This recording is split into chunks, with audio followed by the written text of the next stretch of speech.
Ellen. Hi, my name is Ellen. I'm Korean American. I came from Korea when I was 8 years old, got on a plane by myself, not speaking a word of English. Didn't know white people were real.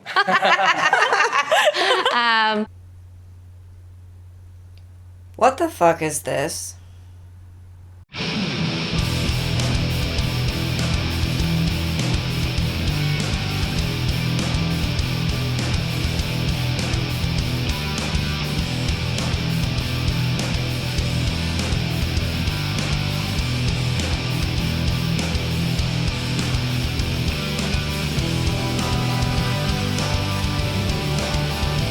I decided to react to Vice's Asian American debate to see what kind of lies they were spreading through that. Because Vice is the CNN of YouTube, just spreading propaganda everywhere it goes. Nancy Pelosi, Chuck Schumer, the entire Democrat, basically, caucus in Congress literally bent the knee to George Floyd and to Black Lives Matter. Like, they quite literally did that. And that was a bad thing? I think it was a stupid thing.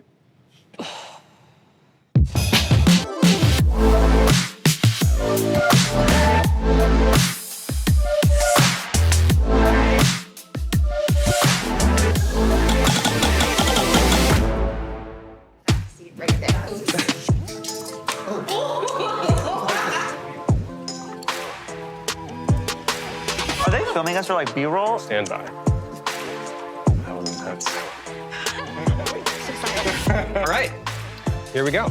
You guys feeling ready? It's happening. Hi, and welcome to our conversation about what it means to be Asian American. I'm Krishna. My parents came here from India. I was born here. So I identify as South Asian American or Asian American. And I just wanted to call out that, you know, we're talking about the largest continent on the planet with multiple countries, ethnicities, sub-ethnicities within it. So we did our best to try to get a diverse mix of opinions and backgrounds on this panel, but you can't get everyone's opinion.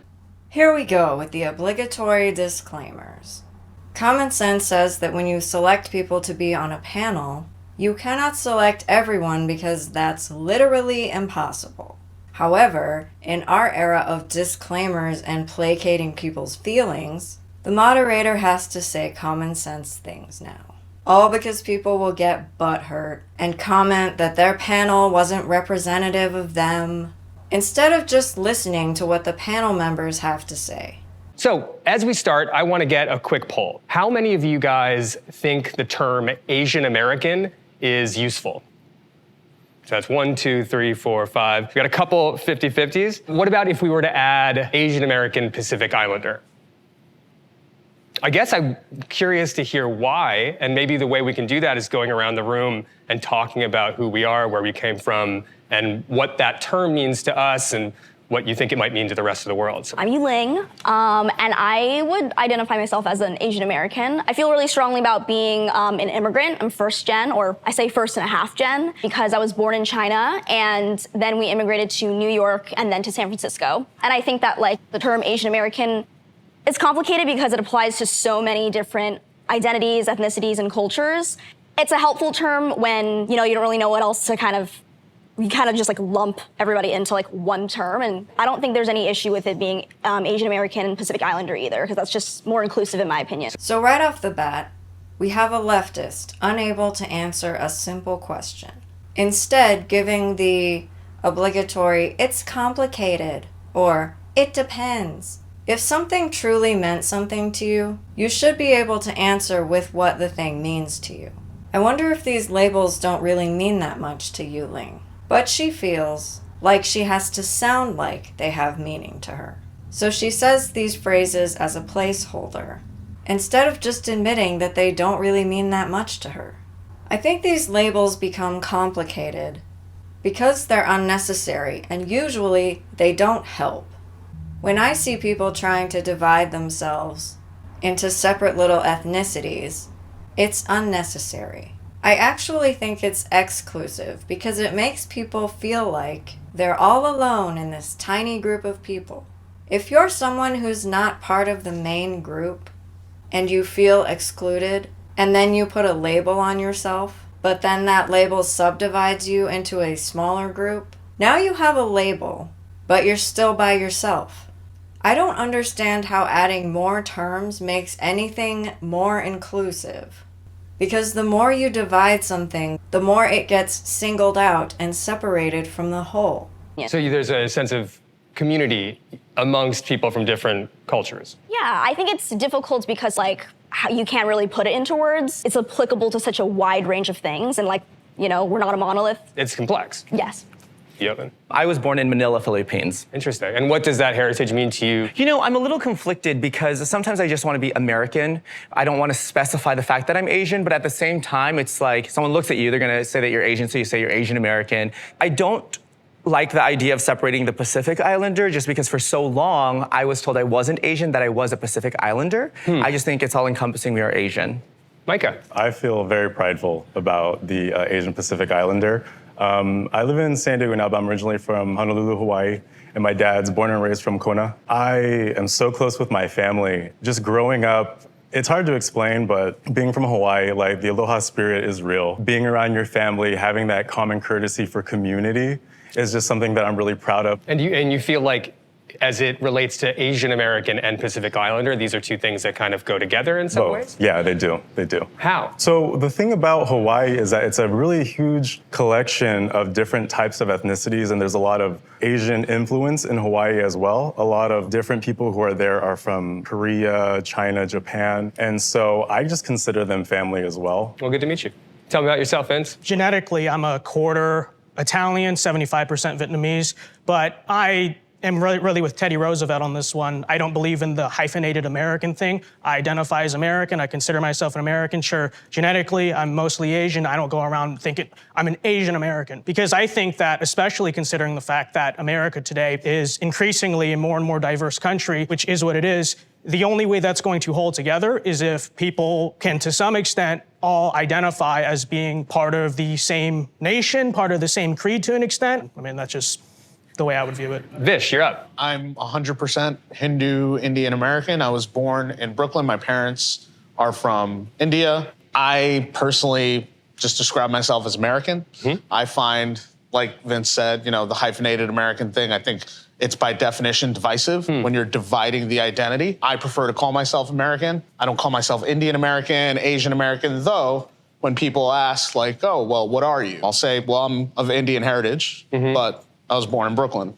Yes. I proudly identify as Asian American. I also, my experience, my mom is from Japan. She immigrated to America. So I do truly feel that I am a part of the Asian American experience where, at home, it's a Japanese household. It's a Japanese culture, because I was predominantly also raised by my mom too. And then also, we happen to live in America. And I think there is a very unique perspective in that. As well as I'm a proud Asian American, I'm a proud Black American too. I'm a proud biracial American. And I think there is definitely also a need for us to be able to say Asian American, especially because we are often seen as not American or not American enough. But then you go back to Asia and they're like, oh, you're so American. So it's just well, who am I?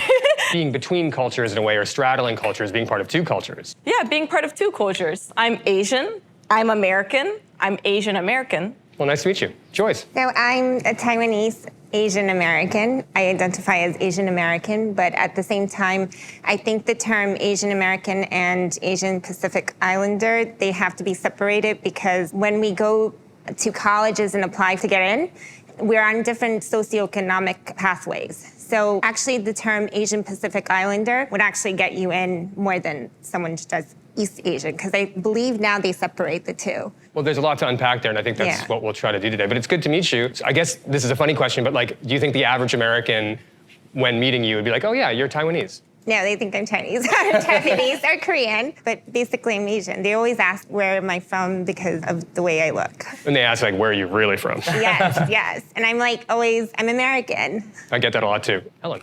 Hi, my name is Ellen. I'm Korean American. I came from Korea when I was 8 years old, got on a plane by myself, not speaking a word of English. Didn't know white people were real.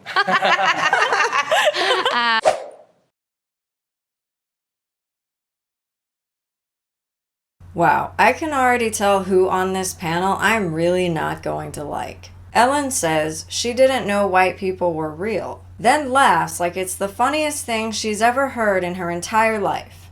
I think she is being racist here.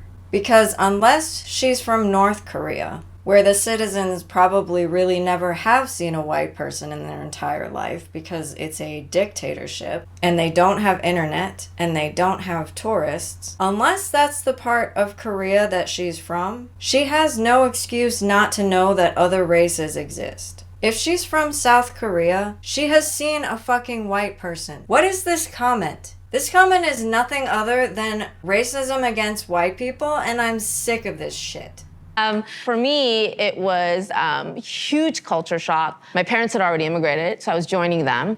I like to be identifying myself as a Korean American woman, and I recognize the importance of Asian American Pacific Islander. Definitions are always constantly changing as we, as society, constantly evolving. I don't like to just consider myself American because when anybody in this country looks at me, they don't just see American. They always see Asian first. Instead of using that as a thing that holds me back, I say it proudly. And it's taken time to accept my identity, to really know that that's sort of an umbrella term to open the door into the conversation. I know it's not possible to encompass all of us because Asia's so big, right?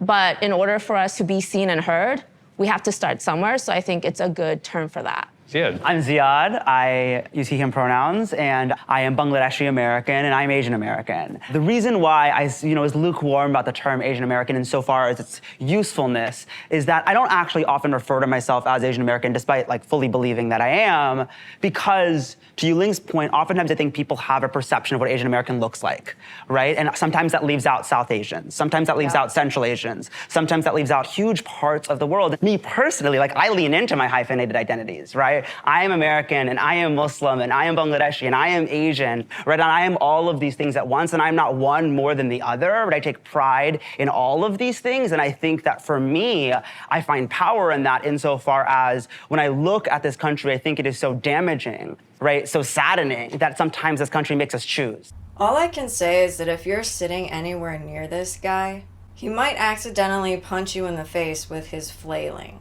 because his hand gestures are wild. I mean, what you point out is that we kind of all have a dual consciousness or are dual citizens of this country and the world, which is to say we go home, we might have a different culture, a different food, a different language that we speak. We go to school and we have friends who might not share or understand what that language culture is, and we have a desire to both be true to the heritage, but then also be accepted, successful, and otherwise in the non-Asian American world that we live in. Assimilation. Is it a good thing? Is it a bad thing? Is it a burden? Is it an opportunity? Assimilation, I think I would define that as, in part, I think necessary to an extent because we are forced to in order to navigate this country. So I would say learning the language, learning how to properly behave, for example. That's in part kind of assimilation, making sure that you are in line. kosher in this society. And I think in part that means survival. I think assimilation is not just a great thing, it's a necessary thing. I know moderators are only human, so sometimes their opinions will show through their tone of voice or the expression on their face. This moderator's tone of voice when he says, and the facial expression he makes after Vince says, I think assimilation is not just a great thing, it's a necessary thing. makes me think the moderator didn't think anyone on this panel would think assimilation is necessary. I think the moderator really thought that everyone on this panel would unanimously agree that assimilation is a bad thing. Which I think explains his expression and reaction to Vince. The dictionary definitions of assimilation that are relevant to this conversation are the process of taking in and fully understanding information or ideas, and the absorption and integration of people, ideas, or culture into a wider society or culture. I think assimilation is necessary because it prevents the fish out of water feeling. When you travel to a foreign country temporarily, you often feel out of place, and then eventually get homesick because you aren't in your home country. So then you know it's time to end your vacation and go home. No one needs to assimilate to a country they are visiting. However, you should assimilate to the country that you live in. Most of the time, when you're born somewhere and you grow up in that place and live your whole life in that same place, you don't need to assimilate because you'll be raised in that country and everything will be second nature to you. If you are planning to move to a country that you weren't born in, you should assimilate to that country so that you can feel at home there. Assimilate means learning their language so you can order food, so you can hail an Uber, so you can get a job, so you can buy a house. Basically, so you can make a life for yourself there. If you don't assimilate to your country of residence, then you will consistently feel like a fish out of water. The way to fix it is either to assimilate to the new country or move back to the country you are familiar with. No society can hold together where people have nothing in common. They don't speak the same language. They don't practice the same things. And, you may look at something like just food habits or what you eat and think that's fairly frivolous. But the truth of the matter is that on a broader level, when we're talking about more big picture things, differences in race, culture, religion, all these things, people have fought wars, violent wars, killed each other over these things for thousands of years. If America is to hold together, assimilation, not just good or bad, necessary. I don't think it's going to be possible for America to survive as a stable, functioning society if people don't, to some degree, say, well, here's what we're going to commonly agree upon. But who gets to choose it? The majority culture, I suppose. And what's majority culture? The people with power. And who's people with power? Who's people with power? White people. Well, I don't know if that's. I'm gonna say it. Yeah. White people. It's okay. I don't know if that's necessarily so true. I mean, Wait, can you look unpack? at, Yeah. Let's elaborate. I don't think a particularly white, quote unquote, interest controls things like In America. Here we have the main reason I don't like Vice. I understand this is a panel discussing race, but you do not have to be racist to talk about race. If you're going to talk about issues impacting a certain group of people, you don't have to diss or degrade other races to do so. You can be decent and you can be civil. You want to know the answer, Kermit? The guy who's been flailing his arms around like a car dealership balloon? You want to know the answer of who controls power in America? It's the Democrats. It's not a race, it is a political ideology. Leftism is in power right now. Vice knows this. Vice is trying to distract everybody by saying that white people are in power. White people do this, white people do that, white people are the problem. No, leftism is the problem. I am tired of people pretending like there's this huge conspiracy of there being one race in power in America. No! It's a political ideology that has been in power, that has been pissing off the rest of us regular Americans for years, and we are fucking sick of it. In America. Pop culture. Do you believe Well, I white think- supremacy exists? I think there are people who believe in it. I think there's people who all believe that their race is superior. So you don't believe in white supremacy? Do you believe America is a white supremacist state? No, not at all. And not found No by- white supremacist state would even allow us to be doing this. I don't understand. So white supremacists, there's just KKK people walking. Actually, I go around New York City. I notice that I guess Brooklyn a little bit different. Most of the people here are not white and they're doing their thing. So I don't understand. What does doing their thing mean to you? Going to work. Are they making the same amount of money? Are they getting the same access to opportunities? The leftists know they've been owned when Vince answered. No white supremacist state would even allow us to be doing this. The leftists can't admit that they've been owned. So they ask other questions to dogpile onto Vince, hoping that their incessant babbling will fluster Vince. I think they're also hoping the viewer watching this video will get lost in the chaos of multiple questions they are throwing at Vince and then forget that he said facts. I think they're getting great access to opportunity. Please unpack it. Okay, Kermit over here is just fucking rude because he asks Vince, Are they making the same amount of money? Are they getting the same access to opportunities? Vince answers, I think they're getting great access to opportunity. And Kermit goes, Please unpack it. Don't ask Vince 2 fucking questions, then cut him off and say, please, I'm talking. Don't ask Vince questions if you don't want him to answer them. Don't be rude. Are they equivalent? Are are communities, and communities that are leading culture, to your point, because you pointed to popular culture as something where, in your view, white people don't have the power, when the reality is it is the white executives who are profiting off of and exploiting predominantly black and brown bodies for their financial gain to then parade to us and tell us that we're thriving, when the reality is it is women of color, and it is black folks, and it is Asian American folks, and it is Hispanic folks, and it is people from marginalized communities who are disproportionately being impacted by every adverse thing that society is facing, while the few at the top who don't represent our communities, right, are profiting. There are massive disparities based on race, based on class, based on gender, based on all of these things that shouldn't exist. Well, nobody denies that there's disparities or that. Well, let's have Vince respond. Or that, I think the question is, do they exist because of supposed white supremacy? And when I look at the fact that, virtually every corporation and institution bends the knee to diversity, celebrates every single Heritage Month, has all these programs, every single one toe the line for Black Lives Matter. I don't look at that. What is toe the line? I guess Ellen thinks that Vince has lost some imaginary argument after he says, well, nobody denies that there are disparities. Because Ellen says, word. I didn't know people were still saying that these days.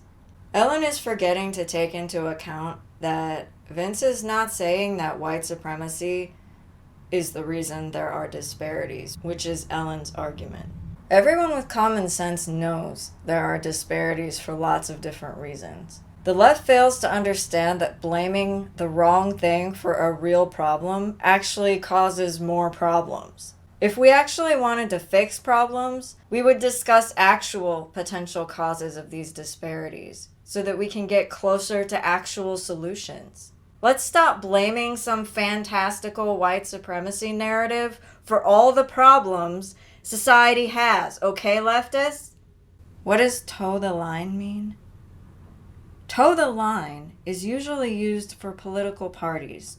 So, toe the line means say the talking points of a particular political party. In Kermit's case, he is toeing the line for the Democrats when he says, predominantly black and brown bodies, white executives profiting off and exploiting, people of color, black folks, Hispanic folks, disproportionately being impacted by every adverse thing that society is facing, and massive disparities based on race. Toeing the line is exactly what you are doing when you recite these multiple Democrat Party talking points of propaganda.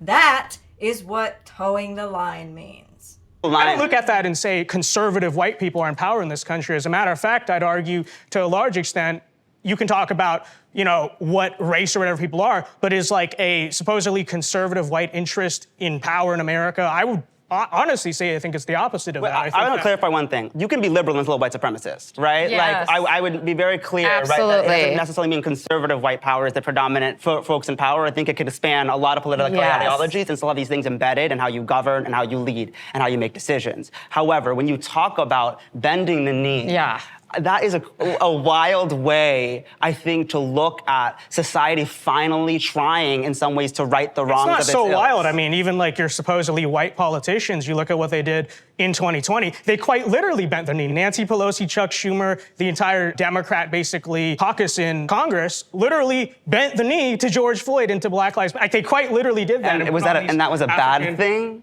I think it was a stupid thing. Why? I think it was just ridiculous pandering to a terrorist movement ran by.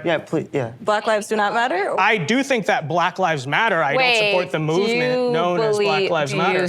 Okay. Here's why the name of the organization, BLM, is a stupid name.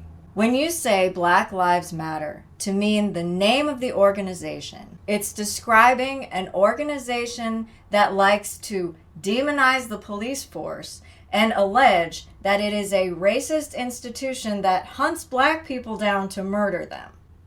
When you say Black Lives Matter all lowercase, it means you care for your fellow Americans. I think the name is strategic in a manipulative, blackmailing, condescending asshole way.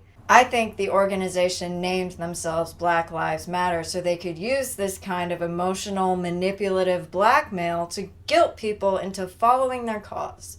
When Yasna says, So Black Lives do not matter? She is trying to manipulate Vince into feeling bad and catching him in a trap. However, Vince says, I do think that Black Lives Matter. I don't support the movement known as Black Lives Matter. So he doesn't fall for it. You too, viewer, you shouldn't fall for it. Don't let the left manipulate you and take your emotions hostage. You ever say all lives matter? Of course. As a Christian, I absolutely believe All lives matter. Absolutely. Well, let me put this back into some more concrete terms. So I guess to try to understand the conflict here that you guys are having, what role do you think Asian Americans have as far as the larger injustices and racism that this country has exhibited and has pushed it forward in the 200 years prior to even our arrival? But I guess the easiest way to make it something to talk about is the concept of the model minority myth. When you hear that word, what does it mean to you? So the model minority myth, after World War II, they used us to separate other people of color. They used our race to say that we were the best race, that we were the model minority because we were the smartest, we got the best jobs, we did these things, and we were able to assimilate to what their idea of what they wanted. They wanted an example to use of people of color that they could then use against all the other people of color. And what they also did is they caused infighting between our communities so that we wouldn't look at the actual problem, which was white supremacy. When I think of the model minority myth, I grew up wanting to be white. I fucking hate that about myself. Like, it is so embarrassing. Okay, so statistically, it is true that Asians, right, on average, make more money, in terms of medium, make more money, better test scores, get into better colleges, all that stuff. I think the question is, why is that? And I don't know, model minority, whatever that label wants to mean. That's actually a myth because we cannot be... Well, no, listen. Well, let me finish my point.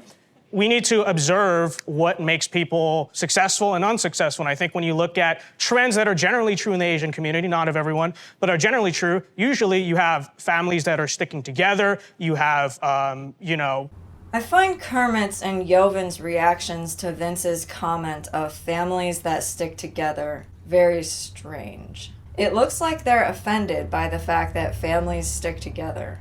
Kermit's over here shaking his head like he has just heard the most ridiculous nonsense he's ever heard in his entire life. Jovin's got his hands on his face like, oh my god, I can't believe people are saying that families should stick together. What? What's even stupider is that Micah said, I am so close with my family. Yet nobody had any problems with that. But when Vince talks about families sticking together, that's somehow offensive.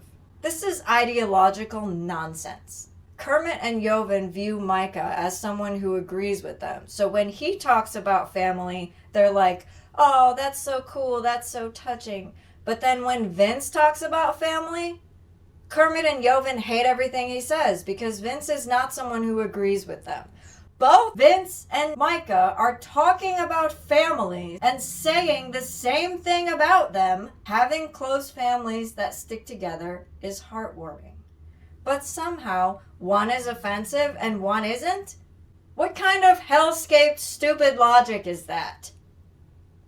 People are taught to work hard in school, not get into trouble. I think that translates to why Asians en masse are successful. And I don't think you have to be Asian or white for that matter to not have kids out of wedlock, not, commit crime, not cause trouble or whatever it is. It's just a matter of common sense. That's what makes people successful. And if that's so-called assimilation, having a nuclear family, buying a house, going to school, whatever it is, then yeah, okay, call me a pro-assimilation then. I think there's a difference between assimilation and erasure. Yes. The way that you're kind of going about it seems like, okay, of course, we want to be in community with people. And I don't think there's a problem with being in community with people from different backgrounds. That's not the issue. It's also embracing the diversity that we inherently have and accepting that and being okay with that and celebrating that.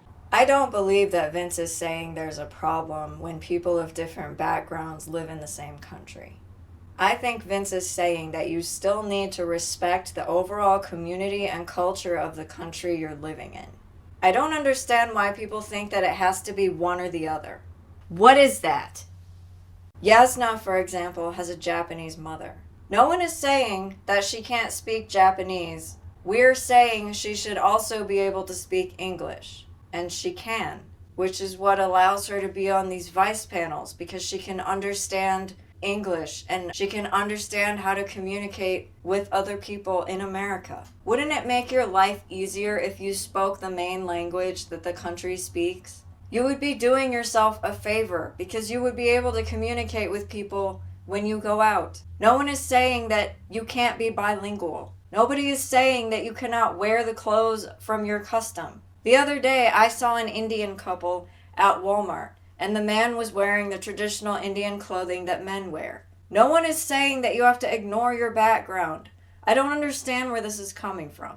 I thought being an American meant that you were celebrating your individuality. We all have different thoughts, feelings, styles, personalities. That's the beauty of America. No one is saying you can't be bilingual or eat food from whatever other culture you are connected to. No one is trying to shut that down, except maybe the Democrats, who want us all to think as a hive mind and have no individuality. The rest of us think you can still have your language, your food, your clothing from your culture and still live in America.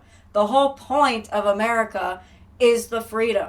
All we're saying is adopt a little bit of American culture as well, so that you can build a life here, so you can work here, so you can communicate with people here who aren't from your culture. We have Mexican, Japanese, Indian restaurants. We have festivals like Chinese New Year. Nobody is saying you are not allowed to celebrate Chinese New Year just because you call yourself an American. I don't understand where the disconnect is with people. That's very idealistic, I think, but I think we should acknowledge the fact that diversity, quote unquote, is not a factor that is our strength. It's not a factor that historically or even in the current strengthens societies. People don't come together, form societies, form families, form communities because they have nothing in common. They come together and do those things because they have something in common, right? You talk about race in such black and white terms. The way you talk about it is it's either with America, whatever your definition of America, or not. You're talking in very black and white terms, and that's actually the problem in discussing race, because we're Asian Americans, we're neither black, we're neither white. When you're having a race discussion, you can't be talking about in such like lines. Yeah. Everything is in the gray. This is the problem we have with the left. Vince is talking about the concept that diversity doesn't bring people together. But Ellen is talking about race for the sake of talking about race. Vince is still trying to address points Yasna brought up. But because Ellen sees everything through a racial lens, she has to bring it back to race, while talking about nothing that Vince was talking about. This is not helpful. This is why these panels are often useless. People talk past each other instead of to each other. The more in common that a society has with one another, the more likely they are to work together and build things in society and not constantly be fighting each other and at odds with each other. Did you think the Japanese internment was a good thing? Because that was a real assimilation situation. You know what I mean? No. Anytime a leftist knows that you've said something true, they get upset with you instead of agreeing with you. Leftists appear to suffer from some sort of allergy where they refuse to agree with someone who isn't a leftist. This is why I said that hive mind comment earlier. Ellen knows Vince is right that commonality brings people together. The mystery allergy that prevents her from agreeing with Vince instead makes her incredibly offended by Vince. So she has to attack Vince by bringing up the completely random topic of Japanese internment. Do you recognize that the term assimilation has negative history and facts associated with that word? So we do have to be careful in how we choose, because assimilation for people of color have not been good to us historically. That's factual. So let me ask you. We're discussing the model minority myth and the fact that Japanese internment is a classic example of assimilating Asian Americans. No, so it's not. It's a classic example of internment. I mean, they intern people. Why? Yes. Why did they intern them? Because they saw them as other. Because they saw them as dangerous. Not really. Well, yes, they saw them as dangerous because, and I don't agree with it, but left-wing president, FDR at the time, saw it as a national security risk. So you're a Republican, right? So you're right-wing, right? I'm pretty impressed that Vince even knows what the hell they were discussing. There's so much screaming and flailing around going on from the leftists because they change the topic whenever they're upset. And because they're always upset, the topic changes every 8 seconds. What are we even talking about? I guess Ellen is super offended by history. I'm not surprised, since that's typical leftist behavior. Why did they intern them, Kermit? Here's why. FDR, a left-wing president, saw Japanese immigrants and Japanese Americans as the same people because they looked alike. The same bullshit you guys pull, Kermit.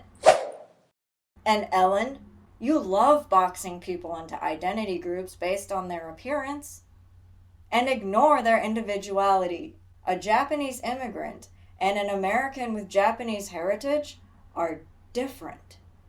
The internment happened because FDR was a jerk who played identity politics.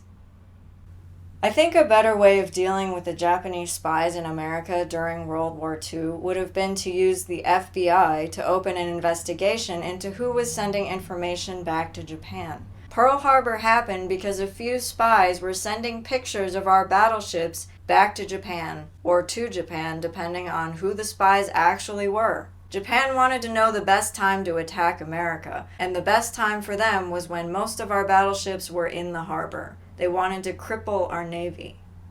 Ellen asks Vince if he's a Republican to change the topic from the fact that FDR was a horrible, shitty left-wing president. She can't deny that FDR was the one who interned the Japanese. She can't deny that FDR was left-wing. Shouldn't she be mad at FDR? But no, she takes out her rage on Vince. I want to make sure that we move this way to keep Okay. talking about it. And thank you for all the passion on this. And I think there's a lot to unpack. Joyce, tell me about your feelings about the model minority myth. What does it make you think about? For me, I don't think race should be an issue in anything. When we want to make a decision, we should not put race as a factor. Living in New York City, we're the melting pot of the world, so I haven't actually experienced any of these biases. And if we keep continuing to live on, remembering how history was, we're never going to move further. So I identify myself as American, and in this country, it's the only country where a homeless person can be a millionaire the next day.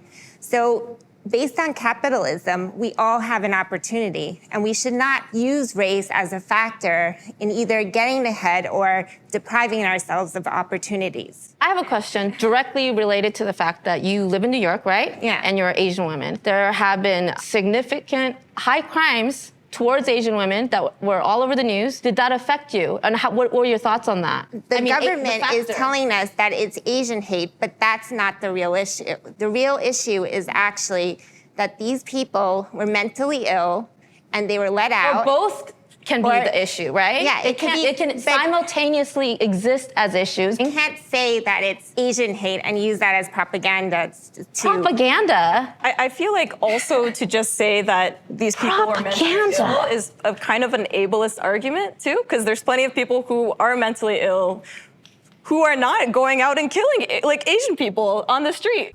Ellen cannot dispute anything Joyce says because it's true. So she changes the topic to a defensive attacking question. I guess she has to attempt to burst Joyce's bubble because Joyce said she's never experienced any biases. Ellen wants to pull Joyce down into her ideology of victimhood, so she says, I have a question directly related to the fact that you live in New York, right? Yeah. And you're an Asian woman. There have been significant high crimes towards Asian women that were all over the news. Did that affect you? And what were your thoughts on that? Ellen gets all pissed off when Joyce says that the label of Asian hate crimes is propaganda, because Ellen believes the news when the news says Asian hate is real.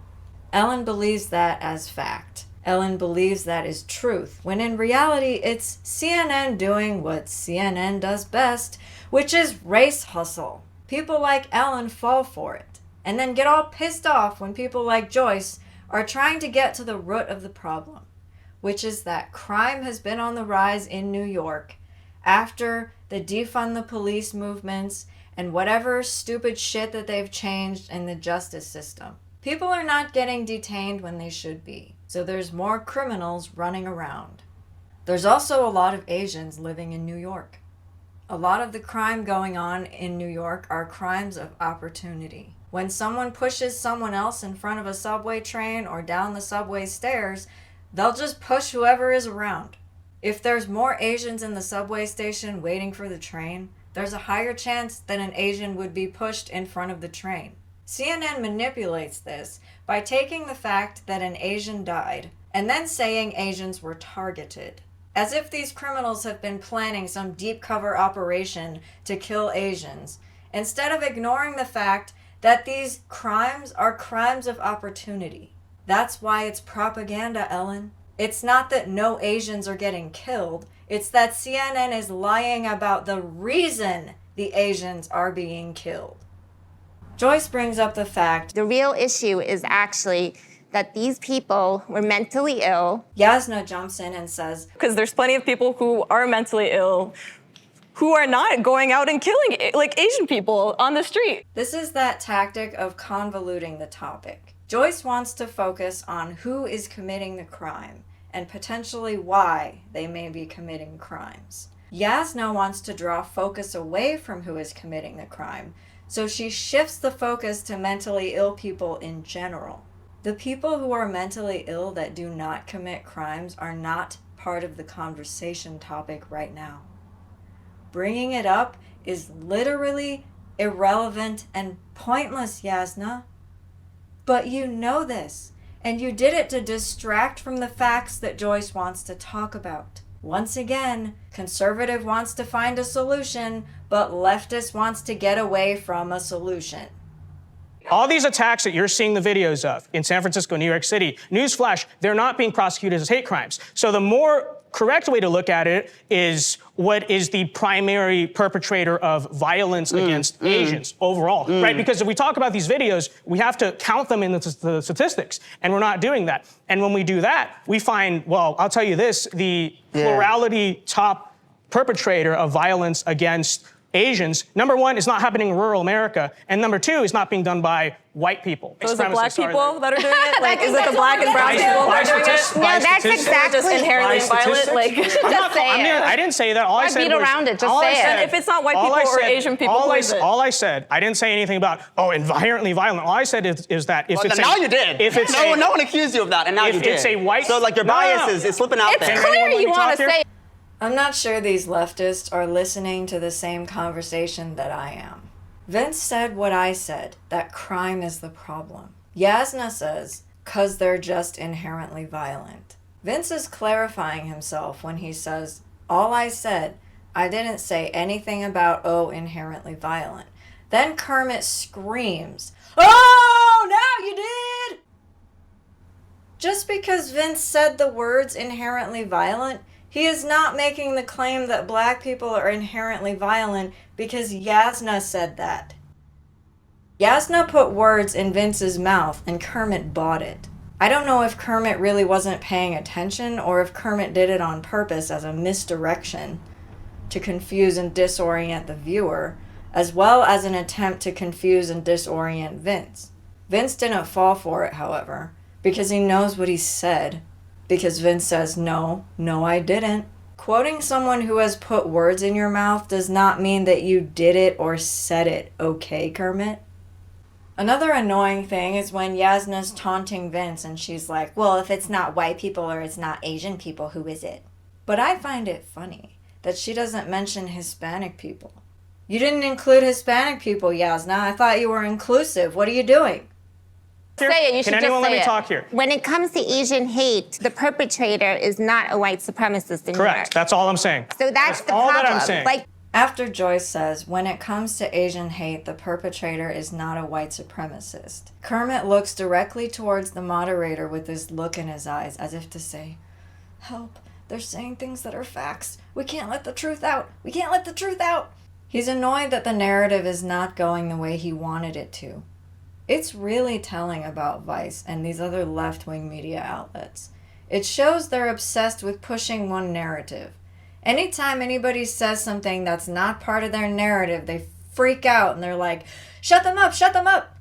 Like, we don't want to blame one race for violence when that's actually not true. Is it white people? Is it white people? It is white people. Are these attacks happening It is white in people. rural- I literally looked up statistics. You do not have to be white to perpetuate white supremacy. No one's saying it's not hard to govern a heterogeneous society, but it is possible to do a lot better than the way that we're fucking doing it right now. It's like, we've banked on this myth of white adjacency more than this model minority myth of like, instead of aligning ourselves with the black community who've been fighting for racial justice and liberation, right, and acknowledging our own privilege and putting our bodies on the line to fight for these movements, instead, we banked on white adjacency, and here we are still being pushed Yes. into What subways. is okay? Right. First of all, what exactly is white adjacency? Is it working hard, having families? I didn't- no, having, no, I don't no. understand what the issue is. actually- But then number two, wait, let me finish my point. Certainly. I think it is gaslighting when, again, the majority of violent attacks against Asians are not being perpetrated by white people to blame white supremacy. White supremacy as a construct is this idea like that the norm of American is whiteness. Yes. That whiteness is the default. Standard. That whiteness is the standard that we all ought to aspire to. And we It's deviate not just from talking about KKK. Yeah. It's not talking about lynchings. It's about a mentality that we have otherizing. absorbed. This whiteness thing is completely racist. We have a Professor Robin DiAngelo to thank for this nonsense. This kind of shit is being pushed in academia, and it's probably why Kermit and Ellen have bought into it so hard. They probably learned it in college. It's literally just Robin DiAngelo's opinion that white people are bad. Her opinion is not a fact, because no one's opinion is a fact. I really wish people would stop taking opinions as fact and then poison society with this nonsense. I'm gonna interrupt for a second. Yuling, what's going through your head right now? Model minority myth, if I'm not wrong, I actually think that Asian Americans did create that first and foremost to push the notion that we are dangerous away. First to say that like, no, we belong here because I promise you we will not cause harm to you. And that has trickled down now into becoming almost a curse. Historically was used first to be like, we're not dangerous, we're American. But later on it has moved into this sort of weaponized term / almost like idea concept where we get to say like, oh, because we are model minority, like we're not like dangerous and we're not this. And I think about this a lot with class, like a lot of Asian women who are sex workers. Who are we actually taking into account when we think about model minority? And I think that that term really applies to a very specific amount, or that idea of what that looks like is very specific. Because when I think of the Asian Americans that I know, I don't think that they're worried about whether or not they look like model minority. I think they're just trying to survive. Vish, I see you percolating over there. What's going through your brain? I don't understand why everybody's so hurt about like being described as a model minority. For me, it's like, well, I want to be the best. I want to be the smartest. I want to be the toughest. The model minority thing, I've never thought about it because I'm too focused on trying to be a model American. When I say the word stop Asian hate, what does it mean to you? Scam. I agree. Why? I see it as the same way as the BLM organization. It's just a cudgel meant to divide Americans on racialized language and racialized ideas that are not really congruent with reality. The Stop Asian Hate movement, makes a big fuss about white supremacy. So I find that to be a scam in a similar way that BLM makes a boogeyman out of cops and white people and white supremacy and all that. It's all the same language and all the same sort of ideas that are being used to divide Americans and basically put Asians in fear of something that I personally do not think exists. Who agrees with Vish? No, I don't. Raise your hands up high. Let's hear it. Why? I mean, I agree with everything he says because they're basically weaponizing it and making us victims, but we're not victims. We have friends that are of different races. If you start to use the word hate, hate will continue. Hate is a very strong word. So even when it's stop Asian hate, you're still like, wait, it has Asian hate in here. We should not even consider it as a serious thing. It's divisive. Well, it's referring to murders, people getting attacked in broad daylight, elders getting bashed in the head. I fear for my mother-in-law going on walks. I ask her to make sure she's not walking around when it's getting dark. So it's very real. Getting murdered for being Asian is as hateful as it gets, is it not? Why are we afraid to just say out loud, let's stop Asian hate? It is happening in astronomical numbers. Studies have shown the increase. And where did it come from? Right after the COVID blast of people saying, it's the Chinese virus. There was a direct correlation to that Asian hate. It didn't come out of thin air. So it really minimizes our experiences when you say it doesn't exist. Joyce says, if you start to use the word hate, hate will continue. Hate is a very strong word. I agree with Joyce. I think that all of the leftists are very, very, very obsessed with the word hate. They always say that everything is hate. If I say something the leftists don't like, they call that hate. They're diluting the meaning of the word and then pretending like they're the ones trying to stop the hate. I think an actual solution would be to make the title more positive. I think maybe that's what Joyce was also trying to say. Why don't you say something like, protect Asian elders? Since there's been a lot of Asian elders who have been victims of these crimes of opportunity, I think that would draw people's attention towards the problem and make them ask, why do Asian elders need to be protected? And then you could tell them what your concerns are surrounding the issue. Then you could work towards a solution. On the opposite side, when you call the problem Stop Asian Hate, people respond with skepticism and irritation. Why are leftists now alleging that Asians are a new victim group?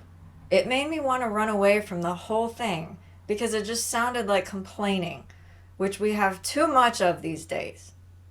Ellen continues pushing propaganda when she says, being murdered for being Asian. I've already explained all the crime stuff. There's a lot of Asians in New York. There's a lot of criminals in New York. The chance a criminal would run into an Asian is high. People are not killing you for being Asian. They're killing you because they are committing crimes of opportunity and you happen to be in the path of the criminal. Ellen doesn't believe that because she believes in the race hustling nonsense. Here's a radical idea. Okay, you guys ready? No, I'm not. So there's a lot of violence happening. A lot of it's against Asian people. A lot of it is happening in cities. Crazy idea, I know. Then maybe it's not a good idea to let criminals out of jail. Maybe it's not a good idea to defund the police, neuter the police ability to have any degree of law and order in our streets. And maybe you wouldn't have so much violence happening against so many different types of vulnerable people. I mean, this is just the truth of the situation. You know, we can talk about this correlation with COVID. Maybe that's true to an extent. It's also true that maybe that's true to an extent. What do you mean? Because it's also true that it's been climbing over the past year or two, whatever. That's also around the same time that we had all of these, you know, anti-police movements. A lot of But it it's also around the same policy. time that Donald Trump was calling it the China virus, right? Well, he's not calling it anymore, and it looks like this stuff is still happening. Problem with saying stop Asian hate and us just saying. This is hilarious. The moderator pauses Vince and asks him to explain what he means by correlation with COVID, because I think the moderator was thinking he had a gotcha on Vince. First of all, dude, you're the moderator. You're not supposed to be subjectively inserting your leftist opinions into Vince's opinion. But of course, this is Vice, and they're heavily left. And the way the left thinks is that, ooh, everybody has to think like me. So even if I'm the moderator, I don't care about objectivity. The reason it's hilarious is because the moderator asks, but that's also around the same time that Donald Trump was calling it the China virus, right? Vince responds calmly, well, he's not calling it anymore, and it looks like this stuff is still happening. And the moderator's face is priceless. It looks like he's constipated because he's so mad that his narrative has just been busted. They keep on trying to blame it on Trump, despite him saying multiple times that he called it the China virus because it came from China. It's like saying the Spanish flu because it came from Spain. It's literally a location placer.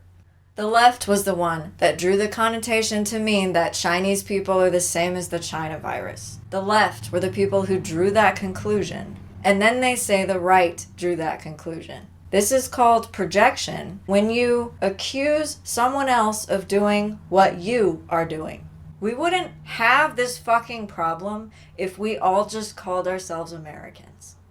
Stigma, whatever, is that it misses the real core of the problem. The real core of the problem is that there is lawlessness and mass violence and mass crime happening in cities. I think that the Stop Asian Hate movement comes from woke left-wing social movement to kind of make it into this argument of like minorities being persecuted, when I don't think that's the core of the problem. I think the core of the problem is like, it's just dangerous in our cities. Vince is absolutely right, and the Democrats don't want to hear it because the Democrats run most of the big cities. They don't want to hear that their policies regarding everything are failing. They don't want to hear about homelessness. They don't want to hear about crime. They don't want to hear about all of this stuff because it is evidence the Democrats are running the cities like shit, which then turns the cities into shit. The solution could be that maybe you could, run the cities better. Maybe don't let criminals out of jail to run rampant throughout our major cities. Maybe the cities would be better. Maybe people wouldn't be getting shoved in front of subway trains. The Democrat propaganda says America hates Asian people. But here's some reality. A lot of Asians make homes in cities. You find Chinatown, Koreatown, whatever other town, usually in the middle of a big city.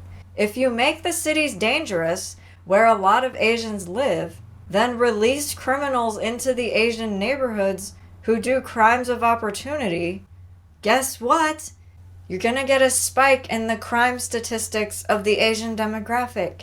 Leftists, stop hitting yourself with the metaphorical hammer and then complaining that it hurts. How about you actually fix problems instead of making vice panels to whine and bitch about problems? It shows me that you don't want to solve anything. Because anytime somebody like Vince brings up an actual problem and gives you an opportunity to talk about actual solutions, you guys never take the opportunity. You just want to deflect and throw in your social justice crap. Originally, when you asked what Stop Asian Hate means to you, the first word that popped in my mind was ignorance. It goes beyond more than the way that people were just like acting out and attacking people. Some people were avoiding other people. Some people were like, oh no, you can't go over to that house because they're Asian, they're Japanese, they're Chinese. So that also is a version of hate. So like before we go too far into like the specifics of like crime, there was even just, social injustices. And that is one of the things that I think that people might overlook. Okay, here's what I was talking about earlier about how leftists are obsessed with the word hate and throw it around like it's candy. Micah said some people were like, oh no, you can't go over to that house because they're Asian, they're Japanese, they're Chinese. So that also is a version of hate. There are plenty of reasons people don't want to go to other people's houses. I know I don't want to go to some people's houses because I'm not a fan of pets. So sometimes I don't want to go to their house and hang out there. It never has anything to do with the person's heritage. It always has something to do with the environment of their house. I certainly don't believe that a person's heritage makes them safe or dangerous, and I certainly don't think avoiding something automatically means that you hate it. I like jalapenos, but I don't like ghost peppers. If I avoid ghost peppers, does that mean I hate ghost peppers? No, it just means I prefer jalapenos. Using the word hate just because somebody is avoiding something is inaccurate. I think that Micah is trying to cause drama and make more out of a simple, innocuous decision that someone made. I don't think that choosing something over something else means that you hate the thing you didn't choose. The left loves to say that. If you didn't choose the thing the left wants you to, it means you hate the thing you didn't choose. Micah has given a great example of how the left dilutes the word hate. Avoid and hate are two different words. Avoid means keep away from or stop oneself from doing something. Hate is a feeling of intense or passionate dislike for something. The left does this thing where they claim that just because two words can be connected, they must be connected. Micah did this with the words avoid and hate, and claimed that because some people allegedly avoided going over to a Chinese person's house, it meant they hated those people. I don't know if it's because they don't have any logic or if they're purposely trying to manipulate people into thinking a certain way, but both reasons are annoying. Yuleng? In regards to just the term Stop Asian Hate, the reason why I feel like it falls short is not because of the sentiment. I think that there is definitely prejudice and absolutely hate against Asians in this country. But I think sometimes that we view that violence very specific, I'm gonna beat you up because you're Asian, and that is the violence. And I think sometimes on a larger scale, that violence also shows up in ways in which housing, education, healthcare, a lot of that. Violence is another word the left loves to throw around as if it's just this innocuous word. Tell me exactly how violence shows up in housing, education, and healthcare.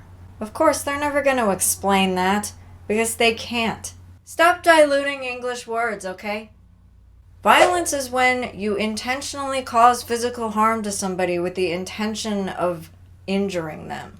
When you say stuff like violence shows up in housing, education, and healthcare, it makes me think real estate agents are going around punching people in the face at open houses, or teachers are going around punching students in the face, or doctors are going around punching their patients in the face, okay? That's what that comment makes me think of, which obviously is not happening, because that's insane. We have, I don't know how many words in the English language, but the left acts like there's only 4 words, and they keep using the same 4 words to describe everything. Why? Just to piss the rest of us off, I guess. And so now, let's move on to the main event, because a lot of what's behind the disagreements that we're having today seems to be related to politics. How many of you here would say that you're progressive or liberal? Raise of hands. And how many would say conservative or not progressive and liberal? Undecided? Okay. Are Asians invisible in American politics? Are they visible? Do Asian Americans have political power? Let's take visibility. Not visible enough. But that is a consequence of the mentality towards politics for a lot of Asians. You don't participate in the system, nobody's gonna care what you have to say, period. Which is why I've made it a point to participate in the system. You know, I don't go around saying, well, I'm Asian, that's why I deserve to be here. But just me being in the room is a step above what's kind of the sort of awareness, the political awareness of specifically the Indian community, in my opinion. You know, that's been my experience. So I don't think that they're visible enough. And the reason they're not visible is because they don't participate and do the work behind it. So that engagement, civic engagement. Yeah, exactly. Yeah, I'm gonna have to agree with you on that in terms of, I think it's more than that, but I do agree as lack of engagement or, you know, claiming to be apolitical. I think when Kamala became vice president, there wasn't really that much support that I saw from the Asian community. And she's our first Asian American woman to be elected in such a high position of office. So where is the support? Just because she may not look a specific way. So what you're saying is that the broader Asian American community, which might include East Asians and otherwise, didn't speak up enough for having a South Asian person like Kamala Harris of mixed race become vice president of the United States. So divisions within itself. Yes. Like I did not see very many East Asians come out and be like, you know, Asian American representation. But I saw plenty of Black people come out and be like, Black representation, you know? So there is definitely a lot of divisiveness within our own communities that we need to understand and recognize. Being Asian is not just being East Asian. I find it interesting that the left sometimes has a little bit of clarity, but then they always go off the rails. Half of their thought is lucid, then the second half of their thought is completely deranged and incoherent. Yasna says, so there is definitely a lot of divisiveness within our own communities that we need to understand and recognize, which is true. There's a lot of division going on in America. But then Yasna goes off the rails and says, being Asian is not just being East Asian. This made me think she's talking about the subdivisions of East Asian to say that there are all kinds of Asians, so the Asian label shouldn't just be applied to East Asians. The divisiveness happens when you subdivide yourself into more and more tiny groups. It's mind-boggling to me that the leftists are the ones dividing the country into all these subdivisions and then complaining that there's divisiveness. They see the divisiveness, but then they're too stupid to figure out they caused the divisiveness with their own nonsense. Maybe Asians didn't feel represented by Kamala Harris. Maybe people just don't like Kamala Harris. Like, she's one of the least popular vice presidents, I believe, in like recent history. I don't know if it's like an Asian exclusive thing. I just think a lot of people why don't you think they like her? She comes off as obnoxious and pretentious, and they don't like her politics. Can I piggyback off that? I think Kamala Harris does not get the love from the Asian community because she picks and chooses when she wants to be whatever her identity is. When she's on TV, on camera, you know, I'm a Black woman, blah, blah, blah, blah. But she only claims her Indian and Asian background when she's in the fundraisers with the rich Indians. She's doing it to herself. She's dividing her identity by playing up, code switching. I know AOC likes to use the word code switching to the black community when she's on camera, and then code switching to the Asian community when she's raising money. Don't be surprised if, you only come around when you're asking for a check, and then we're not in the streets, as hard as you would like us to be. But then again, you don't go on camera wearing a dot on your head and the jasmine in your hair. Right? And wearing a sari. Show me a picture of Kamala in a sari. Right? When was the last time? I've seen Justin Trudeau wearing Indian clothes before her. You know what I mean? So don't give me the nonsense, right? Like, it's her fault that Asians don't get behind her. For her trying to win over people, do you think that maybe as a choice to not represent that, to be more relatable to the masses, could be the reason why she acts the way that she acts? I don't know. Kamala Harris is not relatable to the masses, even with her dividing her identity in an attempt to please certain identity groups. She did not win me over at all because her policies are terrible. She wanted wokeness, and I despise wokeness. I remember a town hall, which was the very first time I saw Kamala Harris. She went on stage and said, "Hi, my name is Kamala Harris, and my pronouns are she, her, and hers." I was like, nope, I'm out. If you're going to be somebody who is going to fall on your knees at the altar of the gender ideology cult, I am not going to be on your side. I know you're a woman, Kamala Harris. I have eyes.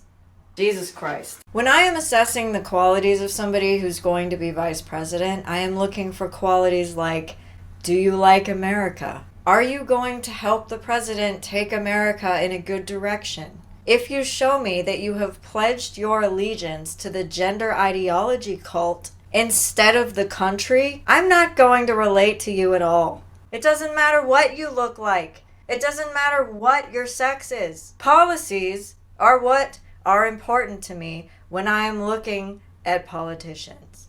Are you saying Asians are not relatable to the American public? Yes. To some, yeah. No, to some. Being in a position where you have this generalization of how a standard American is supposed to be, and then all of a sudden, depending on the social climate, there is a lot of pressure on people to be a specific person. And so when you're someone in that light, trying to get support from different people, not even saying that she's right or wrong, I'm just saying that could possibly be a motive. She did it to herself. If you just called yourself American, you wouldn't be in this mess. I think, but you switch the identity based on the need. And that is the problem. I think Kamala exists. It's politically and expedient. You kind of saw this when Biden chose her. She exists to basically appeal to like the woke diversity mob. Like, that's the truth. Biden said, I'm going to pick a woman, and then he said, I'm going to pick a woman of color, quote unquote, ended up with Kamala Harris. And I just think that a lot of people outside of Ivy League educations find that stuff off-putting. In general America, a lot of people of all different colors are very off-put by her entire political presentation in existence because they're off-put by the women, diversity, black people, liberal nonsense. They're off-put by a woman in leadership. I want to chime in here. Here we have the obligatory laugh like a cackling witch/demon, pick whichever one you would like, in a Vice panel. I say this because I also watched the feminist Vice panel, and there is a woman in that panel who also cackled like a witch/demon while a conservative was talking. I also want to take note here that Kermit finds it so strange that a woman or a black person would be off-put by a woman in leadership. This is because he obviously plays identity politics. He thinks that every woman and every black person is automatically just going to relate to another woman in leadership or another black woman in leadership. I am here to tell you that is not how the rest of us see the world, Kermit. We don't play identity politics, and we don't give a fuck if the person in leadership is a woman or if they're black. If they have shitty policies, we don't like them. Apparently, even like women of color and black women, even like as we talked about, approval rating in general sucks. I agree. Why? Because let's get off the approval rating for a second. I want to hold on one point of yours. One thing Ziad, who I've been calling Kermit because he was flailing around for most of the debate, does that I can respect is that he finally acknowledges a piece of truth when he agrees with Vince that Kamala's approval rating sucks. I noticed that the moderator immediately shut that conversation down. The moderator's like, but we need to talk about this other thing that Vince was talking about so that we can argue again. That's the feeling that I got from the moderator. Instead of acknowledging that, okay, so we've come to a common consensus that Vince and Ziad agree that Kamala's approval rating sucks. That could have been another topic to talk about. But then the moderator says, guys, let's get off the approval rating for a second. I want to hold on one point of yours. It's so obvious to me that Vice just wants divisiveness. Anytime the leftists dogpile on Vince, no one cares. They just let him get screamed at for 900 years. But the second a conservative and a leftist agree on something, the leftists break that bond. Why? Because the religion of leftism is insane.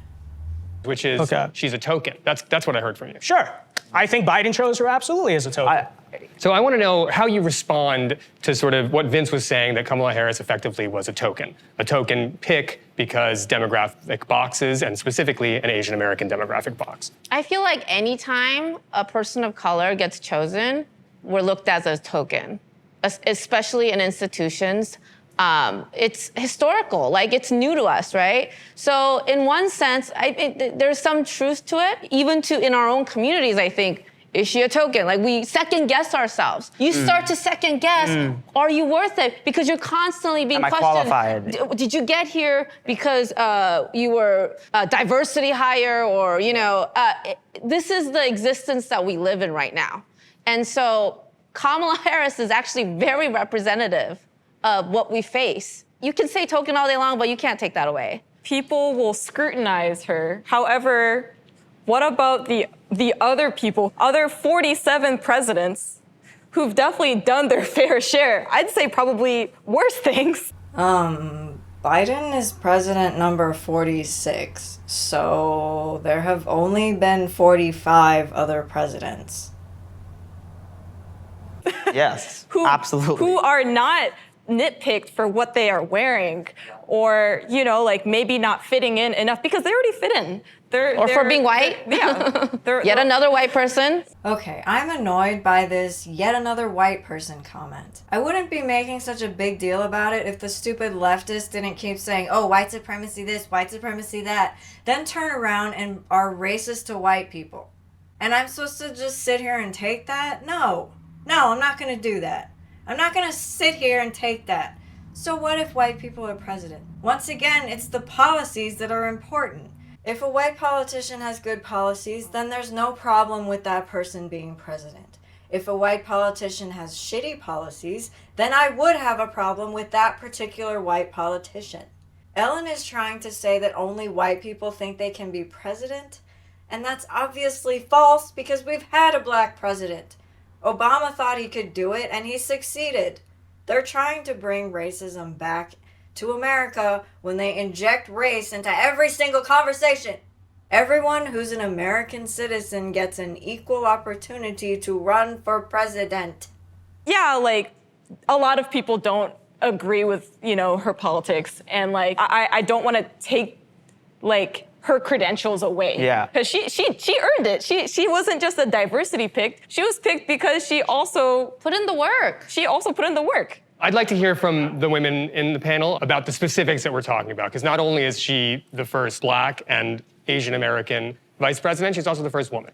Choice. I disagree with Kamala's politics, I'll say it, but at the same time, she's representative of a woman, and I think we should give her some award for that. Credit? Credit, yes, that's the word that I was looking for. This is my point exactly with plain identity politics.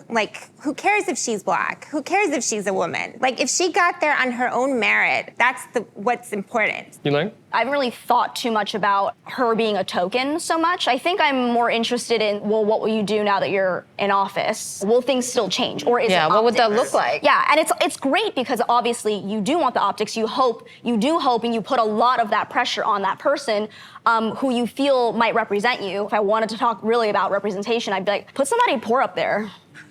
I don't want anybody rich running the government. Sorry, You know what I mean? It's just kind of like, what's the pulse on your country, on your actual citizens? So that's what I'm interested in. And let's talk about higher education and affirmative action. So I think a lot of our conversation, the rubber hits the road on this topic. And because plaintiffs challenging affirmative action rules, there are Asian Americans who are banding together to do that. I think affirmative action is a scam. It's an excuse to make race-based hiring decisions. And I think that that's wrong. And I think that everything should be based on merit. The students that are picked by affirmative action are top-tier students. Yeah. They're not like some D+ students that are getting picked just based on race. They already are performing at a very top level themselves and proven themselves to be picked. Despite systemic barriers. Something else I see when people have a disconnect between affirmative action and the concept of being picked as a token is that they don't want to be picked as a token, but they want affirmative action. Affirmative action lifts people to the front of the line. Maybe they are top-tier students of their little group, but it's still pushing that entire group to the front and then picking someone out of that particular group. It still makes them a token because you've picked them from that particular group instead of picking them from a wide selection of students from all across the board. If you don't want to feel like a token and don't support tokenism, you probably also shouldn't support affirmative action because affirmative action makes people feel like tokens. But I always see people who get mad about tokenship, yet they love affirmative action. It's like holding two contradictory opinions at the same time. I think to a reasonable extent, you could say, okay, if someone grew up in like total poverty and they didn't have the same opportunities, then you can lower the standard a little bit. What I would still say is I think there has to be some proof still of capability. Right now, there's a left-wing movement to remove SAT and standardized testing. So in my opinion, sure, the SAT may not be a perfect test. I think it's decent. That is what actually levels the playing field, is saying we have to take the same test. It doesn't matter what your teacher, how hard they grade, you pay them off, private school education, you know, that's the environment where it's like totally even. Sure, it's one way to measure intelligence, but that's also assuming that intelligence can only be assessed in one way. How do you compare someone who is just as smart, or, you know, maybe even if they didn't get the SAT score, as like their classmate who literally paid a tutor for 4 years. Every single day, yep. You know, versus this person, they took the test twice in their life and then they put a bunch of their savings into paying for the test. Yeah. How are you supposed to compare these people and say that one is more deserving? So I think to level the playing field, like we need to improve our local schools. Not every school is the same. Like if you're in a poor community, you don't have the best teachers. So we want to hold all the teachers accountable for giving top grade education so everybody's leveled. And then it wouldn't matter which race or socioeconomic position that you're taking. I don't agree with like getting rid of affirmative action altogether. I think it needs reform. What about like legacy kids? I think that it's great to take into account, you know, the systems in power that have intentionally made sure that certain people, and specifically Black and brown people, cannot have access to education. I think that's a great way to try to level that playing field at the least. What is Yu Ling talking about? When she says the systems in power have intentionally made sure that certain people, and specifically Black and brown people, cannot have access to education. What? I'm pretty sure everyone can go to public schools. The school system wants everyone to go to public school. That's why they're always mad at parents who want to homeschool their kids. The system would rather the kid go into public school so they can be brainwashed and indoctrinated into social justice ideology. So what is Yu Ling talking about? If a kid we can don't get see in, a fuss being made about legacy kids ever. When do you ever hear about that? Exactly, it's that like people get a lot more up in arms, I would say, when it's like, oh, well, so you just got in because of your, you know, race.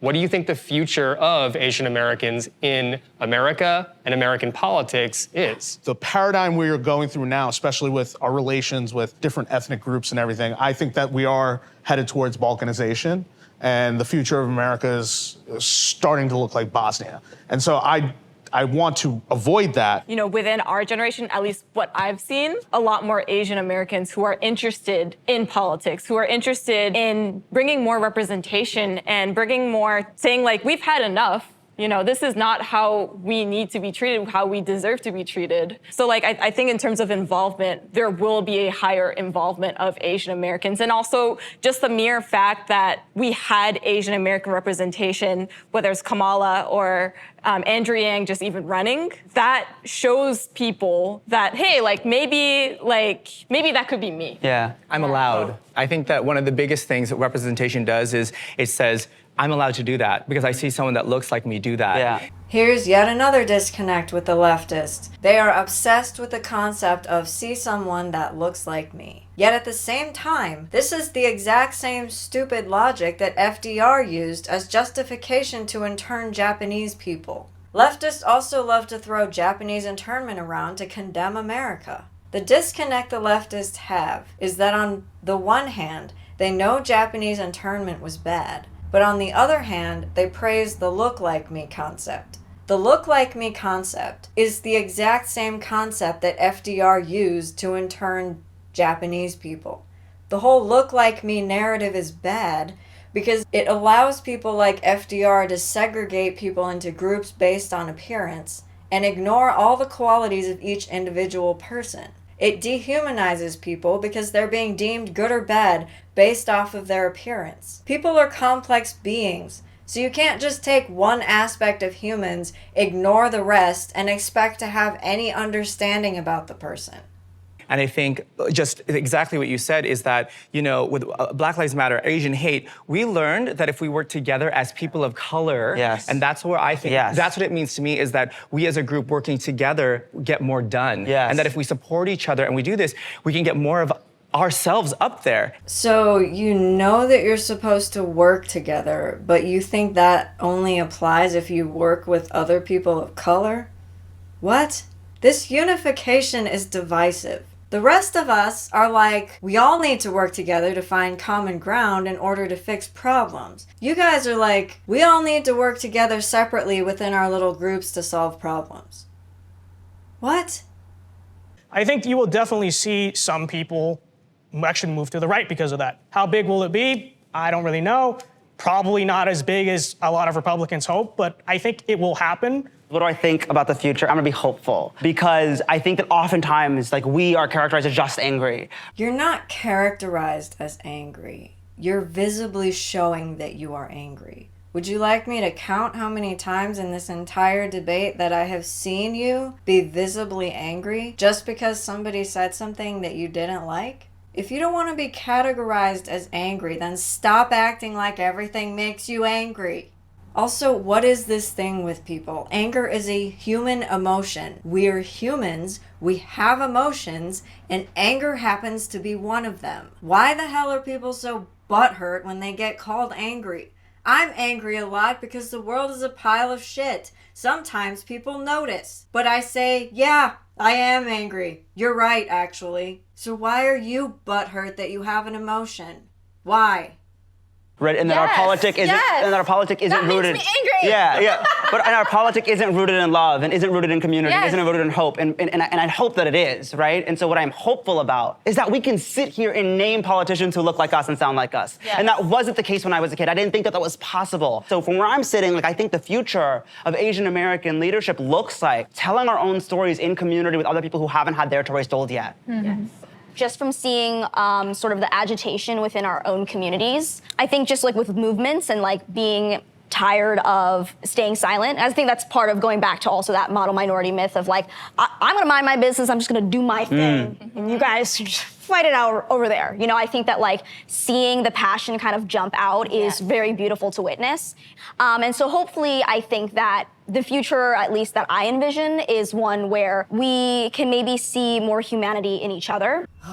These are the things people do that annoy me. Earlier, Yuling said that she wanted to see a poor person in power as president because rich people shouldn't get the opportunity to be president. Then she makes a 180 and says, maybe we can see more humanity in each other. She wants to see humanity in people except rich people? Is that what you're saying? That doesn't sound very humanitarian. Saying that we should be able to see the humanity in each other, but then also claiming that certain groups shouldn't get opportunities is saying that you don't think we should see humanity in those groups. Why else would you want to prevent opportunities to certain groups? It's because you don't see the worth in that group. You don't value them the same as you value other groups of humans. Don't pretend to have humanity or see humanity in everyone without actually giving a shit about humanity for everyone.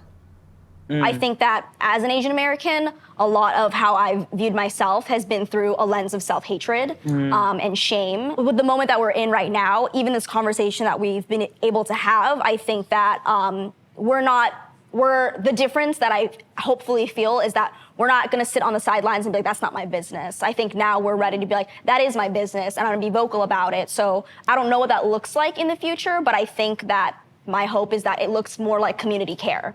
You know, white children in this country grew up with the mentality, I can be president one day. We didn't have that. and we're just now like, oh, could it be us? What I hear a lot in your reasons for being Republican or thinking the way you do is that you don't want to be seen as a victim. I see that, I hear that very loud and clear. And it's rooted in kind of that logic that pits you against yourself. That you constantly walk around with this idea, I'm not a victim. But it doesn't just end with you. We are people that come from community. How the hell does Ellen know what kind of mentality white children in this country grew up with? Earlier, she had no idea white people existed.